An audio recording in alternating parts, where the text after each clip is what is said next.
Isang napakagandang umaga sa inyo mga ka-for the bodies at isang magandang property na naman po ang handog natin sa inyo. So, tara, panoodin po natin to.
Welcome mga ka-for the body sa ating YouTube channel at kung bago ka pa lang, i-subscribe nyo po, i-follow nyo po ang channel natin, i-like nyo po itong video na to, then click subscribe and i-hit yung notification bell para lagi kayong updated sa ating lahat ng mga videos. So ito na, panoorin na natin mga ka-for the bodies.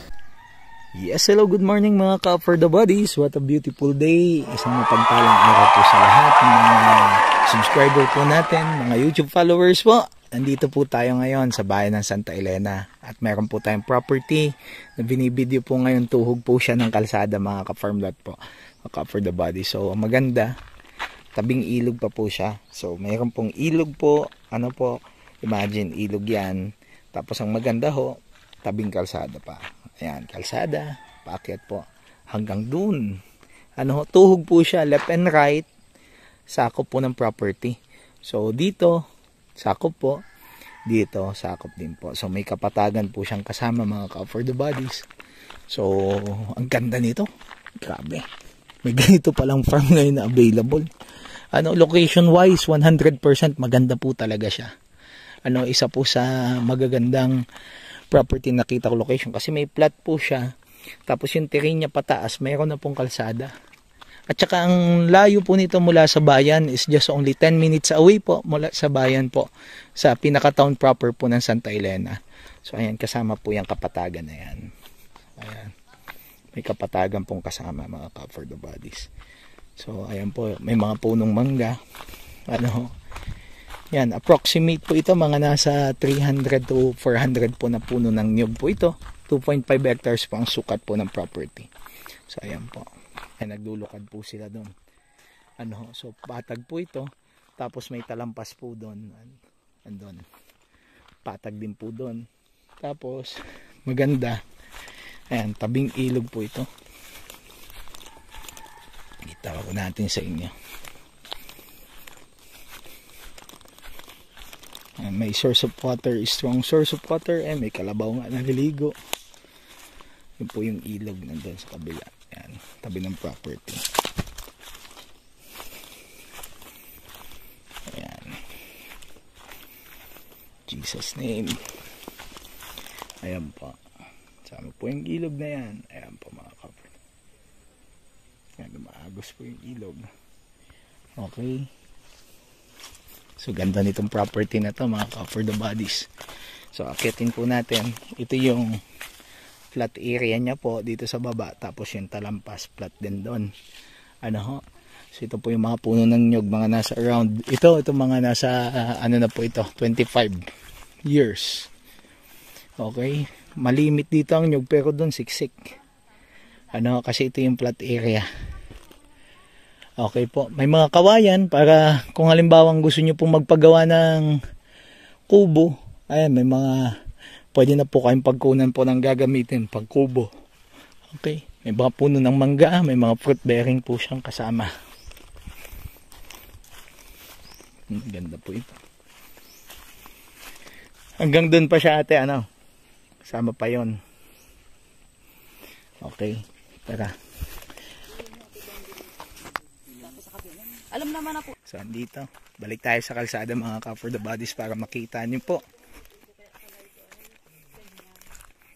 Inanuhan? Binubukuhan. So, ayan. Pwede kayong mamili. Pag halimbawa kung ang gusto nyo po ay buko or nyug. So, ayan. Flat area pa. Kasama pa daw to ano? Opo, kasama pa po.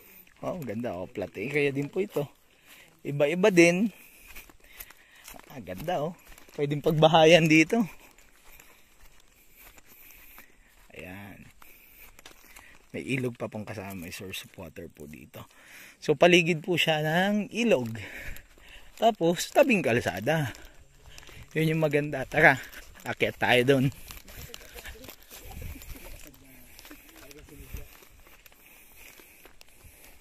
Yan. Binabaybay lang po natin yung kalsada. Kasi mula po dito, tanaw nyo na po, left and right. So medyo inclined po yung kalsada, pataas. Pero ganda nito kasi imagine 10 minutes mula sa town proper. Ang Santa Elena po, pag mula ka po sa Manila, ito po ay nasa 5.5 hours drive po. Mismo hanggang ditong property, 5.5 drives po from Manila.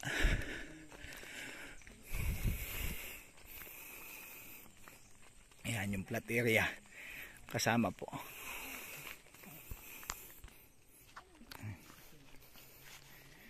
Kasama po flat area na to. Ayan. Ito yung talampas niya. Malawak po yan. For the bodies. Hanggang dun. Kasama po yan. Ayan. Ito yung view dito. Yung kanina sa baba. Dun tayo galing kanina. Medyo kakaano pagpaakyat.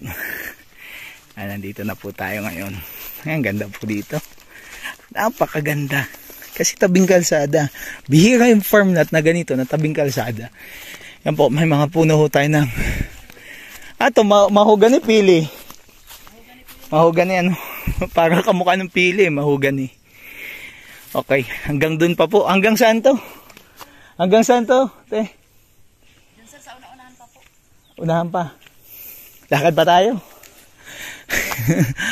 Yan, kasama. Mahaba pala frontage nito, ano? Opo, mahaba po yun. Habang mahaba. Ganda. Anong atang po ito, sir? Parang nagitnang atang po ito. Gitnang-gitna nga eh, oh. Ito po, dinonate na po ito. Municipal Service Road po ito. Kaya ito po ay murang-mura kasi Municipal Service Road. Sa presyo niya po na binibigay ng may-ari. Po, tanaw po natin yung mga nyug po dyan. May dalang hita. Ayan, may star apple. May mangga. Dami mangga. May mangga. O, puro mangga eh. May linya ng kuryente oh. Ayan po, poste oh. Malapit sa school, malapit sa bayan, malapit sa lahat.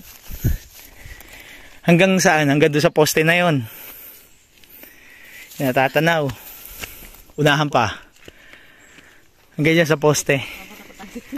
Hindi, okay na yan. Palipadan na lang natin at medyo malaki ho talaga.